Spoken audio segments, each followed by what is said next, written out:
Setelah 2 pekan kepergian Megawati, kini Ibda Fadly mulai bangkit dari kesedihan.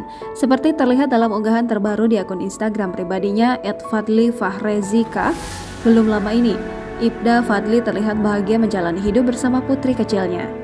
Ibda Fadly Fahrezi tampak bahagia mengunggah foto putri kecilnya yang kini diketahui bernama Akila Putri Megawati Konggoasa. Dalam unggahan Instagram Stories-nya, Ibda Fadly mengunggah foto-foto putri cantiknya yang mengenakan berbagai seragam. Salah satunya tampak Akila mengenakan seragam Polri. Ibda Fadly juga menulis anak cantiknya ayah dan ibu. Sebelumnya, Ibda Fadly Fahrezi sempat mengunjungi makam Megawati Putri. Ibda Fadly Fahrezi tampak menundukkan kepala sambil memegang batu nisan istrinya tersebut. Ibda Fadly berjanji akan menunaikan pesan sang istri tercinta.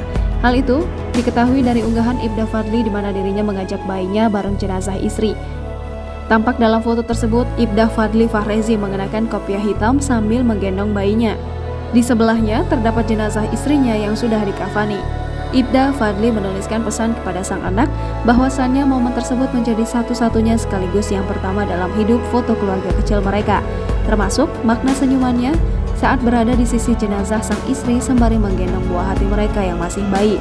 Ia berjanji menjalankan tugas sebagai ayah sekaligus ibu bagi buah hati mereka yang baru lahir seperti pesan terakhir istrinya. Jangan lupa subscribe, share, komen, dan like ya!